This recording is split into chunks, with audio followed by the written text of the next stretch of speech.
तूफानों से आंख मिलाओ, सैलाबों पे वार करो। तूफानों से आंख मिलाओ, सैलाबों पे वार करो। मल्लाहों का चक्कर छोड़ो, तुम तैर के दरिया पार करो।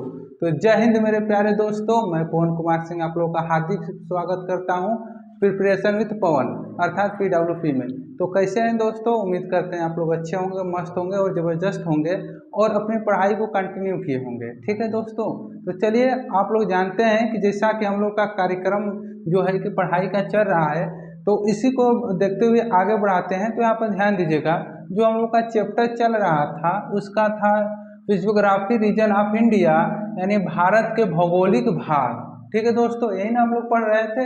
हाँ, तो इसके आगे अब हम लोग पढ़ते हैं ना।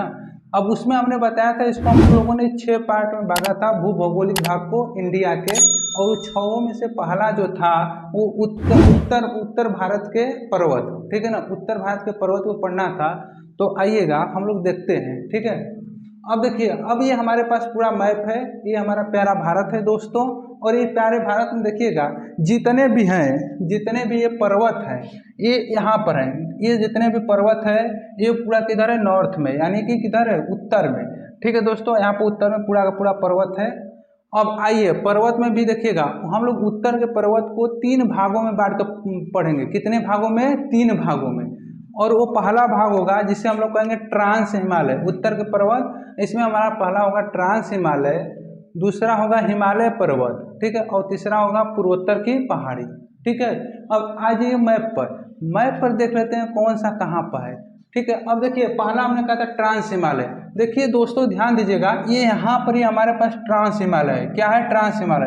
ट्रांस हिमालय की 3 श्रेणियाँ होती हैं, जिसे हम कहते हैं, पहला वाली है ये देखिए काराकोरम है, और ये देखिएगा लद्दाख है और जास्कर। ठीक है ना, ये है हमारे पास काराकोरम।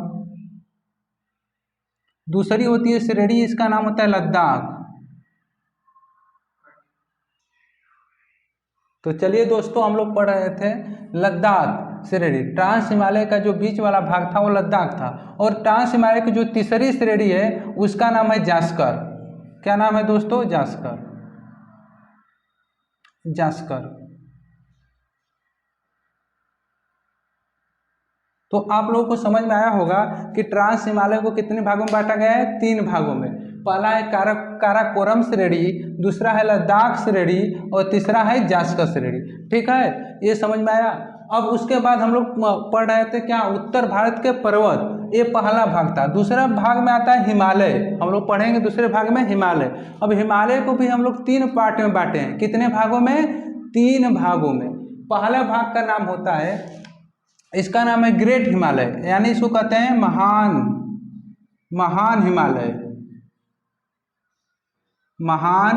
हिमालय। और ये देखिएगा, इसे जो बीच में है इसे हम लोग कहते हैं मध्य हिमालय या मिडिल हिमालय, या इसे कहते हैं मध्य हिमालय। और जो ये नीचे वाला है, ये नीचे वाला जो है ब्लैक वाला, जो ब्लैक कलर का, इसे हम लोग कहते हैं शिवालिक हिमालय।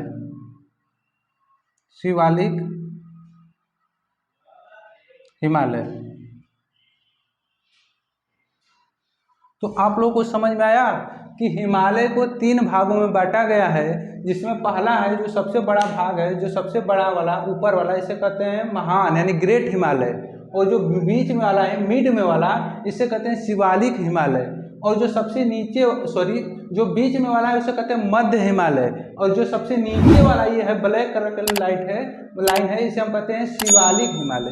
ठीक है दोस्तों, ये समझ में आया। अब उसके बाद हम लोग, पहला ये हो गया ट्रांस हिमालय, दूसरा हो गया हिमालय। अब तीसरा आ जाते हैं पूर्वोत्तर की पहाड़ियाँ। ये भी इम्पॉर्टेंट है। पूर्वोत्तर की पहाड़ियाँ देखिए, यह हमारे पास पूर्वी राज्य पड़ते हैं ना बाबू, ये पूर्वी राज्य के इधर जितने भी हो जाएंगे, ये पूर्वोत्तर की पहाड़ियाँ आ जाती है। इधर पूरा का पूरा पूर्वोत्तर की पहाड़ियाँ आ जाती है। ठीक है, तो इस क्रम में हम लोग 3 प्रकार से बांटकर पढ़ेंगे। किसको? उत्तर भारत के पर्वत को।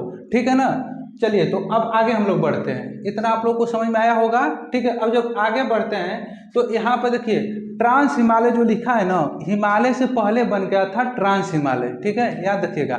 लेकिन हम लोग जो शुरू करने जा रहे हैं यहाँ से, हिमालय से हम लोग शुरू करने जा रहे हैं। ट्रांस हिमालय को बाद में पढ़ लेंगे, पहले हम पढ़ लेते हैं किसको, हिमालय पर्वत को। अब हिमालय पर्वत पढ़ने से पहले आपको ये पता होना चाहिए कि हिमालय की उत्पत्ति कहाँ से हुई, कैसे हुई। ठीक है दोस्तों, तो चलिए आइए देख लेते हैं थोड़ा सा हिमालय की उत्पत्ति के बारे में।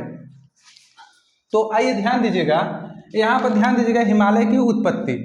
अगर हिमालय की उत्पत्ति की बात करें तो इसमें ना दो वैज्ञानिक थे। इसमें एक थे कोवर का भूसन्नति सिद्धांत, ये कोवर नाम के वैज्ञानिक थे, इन्होंने भूसन्नति का सिद्धांत दिया था। और एक व्यक्ति थे, इनका नाम था हैरी हैस नाम के व्यक्ति थे, इनके द्वारा दिया गया था प्लेट विवर्तनिक सिद्धांत, यानी कि प्लेट विवर्तनिक सिद्धांत। ये दोनों सिद्धांत अपने आप में बहुत फेमस है, ठीक है ना। और इस पर बहुत मोटी मोटी बुकें हैं, जिसके बारे में एक एक सिद्धांत पर एक मोटा मोटा बुक बना है, ठीक है ना बाबू। तो इसके बारे में आप लोग पढ़िएगा, लेकिन आप लोग को उतना कंपटीशन की दृष्टि से देखते हुए आप लोग को उतना जानना जरूरी नहीं है। आइए हम बता देते हैं कि हिमालय का निर्माण कैसे हुआ, ठीक है। अब देखिएगा, पहले हम लोग के पास ना, आप लोग सोचते होंगे कि हम लोग के पास 7 महाद्वीप थे। नहीं बाबू, पहले एक ही महाद्वीप था, ठीक है, एक, यानी पृथ्वी वाला स्थलीय भाग केवल पूरे वर्ल्ड में, पूरी दुनिया में एक ही था, जिसका नाम था पेंजिया।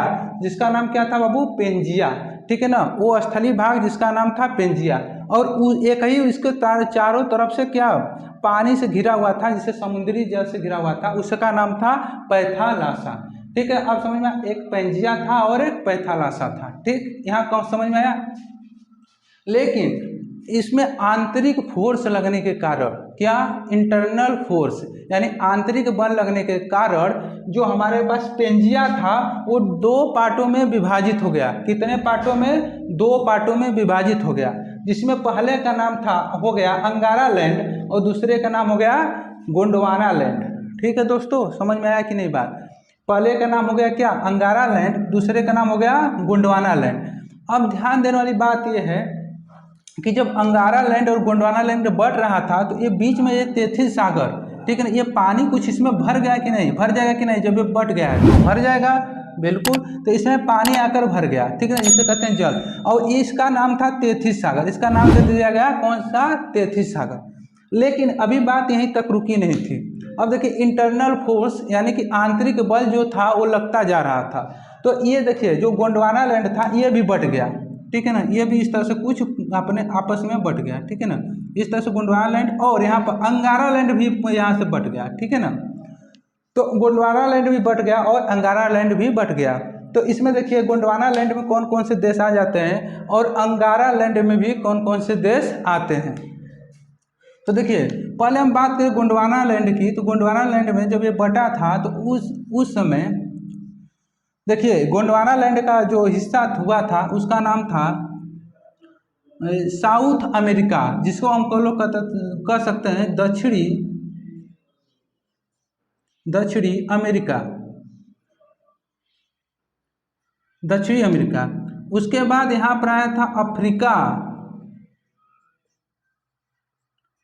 फिर उसके बाद आया था यहाँ पर ऑस्ट्रेलिया,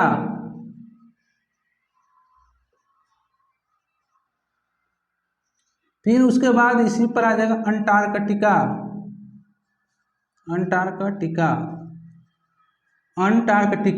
ठीक है। फिर उसके बाद आप लोग कह सकते हैं अरब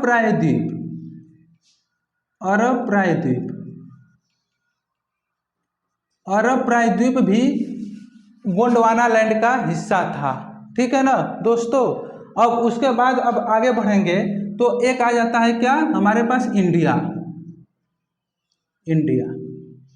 तो आप लोग बताइएगा एक क्वेश्चन, यहाँ पर नीचे नहीं दिखाई दे रहा है तो यहाँ पर लिख देते हैं कि यहाँ पर गोंडवाना लैंड, अरब प्रायद्वीप के बाद क्या हो जाएगा, इंडिया। तो अब लोग बताइएगा कि गोंडवाना लैंड किसका हिस्सा, मतलब इंडिया किस लैंड का हिस्सा था, अंगारा लैंड की गोंडवाना लैंड। तो इंडिया जो था वो गोंडवाना लैंड का हिस्सा था पहले, ठीक है ना। लेकिन जब इसमें क्या बोलते हैं कि बीच में तेथिस सागर था और ऊपर अंगारा लैंड, ठीक है। अब अंगारा लैंड में पहले कंट्री देख लीजिएगा कौन कौन सी थी। अंगारा लैंड में आ जाता है, हमारे पास 3 कंट्री आती है, जिसमें पहले कंट्री का नाम था उत्तरी अमेरिका, उत्तरी अमेरिका, और दूसरी कंट्री हो जाएगी यूरोप। सॉरी बात, ये कंट्री नहीं कह सकते हम, जो महाद्वीप है, ठीक है ना, दूसरा महाद्वीप हो जाएगा यूरोप, और तीसरा हमारे पास आ जाता है एशिया, ठीक है। और एशिया और यूरोप एक ही मतलब कि प्लेट पर है, ठीक है ना, एक ही प्लेट पर स्थित है, इसलिए इसका नाम रखा गया है यूरेशिया, ठीक है ना दोस्तों, एक ही प्लेट पर स्थित होने के कारण, ठीक है। अब आप कहेंगे आप लोग कि प्लेट क्या होता है सर जी? अरे प्लेट वो वाला प्लेट नहीं है जिससे हम लोग भोजन करते हैं, ठीक है बाबू ना, ये प्लेट वो है जियोग्राफी वाला प्लेट है, समझ रहे हैं। इसी प्लेट पर हम लोग क्या है, पूरी पृथ्वी टिकी हुई है, जिससे कि इसका सिद्धांत दिए थे हैरी हैंस, जिसका नाम है प्लेट विवर्तनिक सिद्धांत, ठीक है ना, आगे हम पढ़ाएंगे, ठीक है ना, वो जियोग्राफी का पार्ट है, इसी में इसके मतलब क्रम में बाद में आप लोग को पूरा विस्तार से एकदम बताएंगे कैसे प्लेट आपस में टकराती है, ठीक है ना, और आपस में प्लेट टकराने के कारण ही किसका निर्माण हुआ है, हिमालय का, ठीक है ना, इसके बारे में हम पूरा विस्तार से बताएंगे, ठीक है। अभी के लिए यहाँ पर रहिए, अपने टॉपिक पर रहते हैं हम लोग, ठीक है ना दोस्तों। तो बीच में था तेथिस सागर, ठीक है। अब आप लोग को समझ में आ गया होगा कि जब ये अंगारा लैंड यहाँ पे इंडिया था, गोंडवाना लैंड का हिस्सा, जब ये गया यहाँ से टूट कर गया कहाँ, देखिए ये यूरेशिया हो गई प्लेट और यहाँ पे इंडिया, अब ये टूट गया, बीच में तेथिस सागर है, बीच में क्या है, तेथिस सागर, यहाँ पर आइए, अब यहाँ पर ध्यान दीजिएगा। अब तो हमको पता हो गया कि यूरेशिया में कौन कौन से देश आते हैं, बताइएगा बाबू। यूरेशिया का मतलब होता है पहला यूरोप प्लस एशिया को मिलाकर क्या बना है, यूरेशिया, यूरोप प्लस एशिया को मिलाकर बना है यूरेशिया, दोनों एक ही प्लेट पर स्थित हैं, ठीक है। तो बीच में देखिएगा क्या है, तेथिस सागर है, तेथिस सागर में जानते हैं क्या, अब तेथिस सागर तो इसमें अवसाद भी तो रहा होगा, बीच में तेथिस सागर है, ये इंडिया नीचे से टूटकर ये बढ़ रहा है, कहाँ जा रहा है, ऊपर जा रहा है, ऊपर जा रहा है यूरेशिया के पास, इसमें आ रहा है, यानी कि जो हमारे पास कह सकते हैं इंडिया था, उसमें से गोंडवाना लैंड में से टूका और अंगारा लैंड में जाकर कहाँ बढ़ा है, नॉर्थ की ओर गया, ठीक है, और जाकर कहाँ, यूरेशिया में जाकर प्लेट में टकराया, ठीक है। तो यहाँ पर बीच में तेथिस सागर था, तो तेथिस सागर के जो अवसाद थे तो इसे टकराने के कारण ये ऊपर उठ गए, समझ रहे ना। अब यहाँ से आया यूरेशिया प्लेट थी और यहाँ से कौन थी, इंडिया प्लेट, दोनों आपस में टकराई, तो बीच में क्या उठ गया, क्या, हिमालय पर्वत, मतलब अवसाद जो इसके बीच में कुछ न कुछ अवसाद रहा होगा ना, तो ऊपर की तरफ उठेगा कि नहीं, उठेगा, बिल्कुल उठेगा। तो आप बताइएगा जब ऊपर की तरफ उठेगा तो यहाँ पर क्या हो गया, एक मतलब कि पर्वत का निर्माण हो गया, जिसका नाम था हिमालय पर्वत नाम दिया गया। और हिमालय पर्वत आज भी ये प्लेटें क्या होती हैं, इंडिया प्लेट और यूरेशिया प्लेट आज भी आपस में टकराती हैं, ठीक है ना बाबू। इसलिए क्या है, हिमालय की ऊंचाई यानी कि हाइट जो है लगातार अभी भी बढ़ रही है, अभी भी स्थिर नहीं है, ठीक है ना दोस्तों। तो आइए यहाँ पर देख लीजिए, अब इसके अवसाद के कारण से क्या हुआ बताइएगा, अवसाद के कारण से ही मतलब कि तेथिस सागर के अवसाद के कारण ही हमारा क्या हुआ, हिमालय का निर्माण हुआ, ठीक है दोस्तों। उम्मीद करते हैं कि आप लोगों को ये बातें समझ में आई होंगी, और मिलेंगे हम लोग नेक्स्ट वीडियो में। उससे पहले हम एक क्वेश्चन आप लोगों से पूछ लेना चाहते हैं, अभी का भी बता दीजिए तो क्लियर हो जाए। बताइए, भारत जो है किसका पार्ट है, गोंडवाना लैंड का पहले पार्ट था, अब किसका हो गया है, वर्तमान में अंगारा लैंड में चला गया है, तो वर्तमान में किसके पास हो गया है, अंगारा लैंड का। अब पहले किसका था, गोंडवाना लैंड का, ठीक है ना बाबू। अच्छा, अब दूसरा क्वेश्चन हम ये आपसे पूछना चाहते हैं, बताइए कि हिमालय का निर्माण किससे हुआ था, तो क्या बताएंगे, तेथिस सागर के अवसादों से क्या हुआ था, तेथिस सागर के अवसादों से हिमालय का निर्माण हुआ था। दो बातें समझ में आई, ठीक है। तब दोस्तों समझ में आई होगी तो आप लोग बता दीजिएगा कमेंट बॉक्स में, ठीक है ना। फिर मिलते हैं नेक्स्ट वीडियो में, आज के लिए इतना ही, धन्यवाद, thank you so much, love you all, मिलेंगे नेक्स्ट वीडियो में।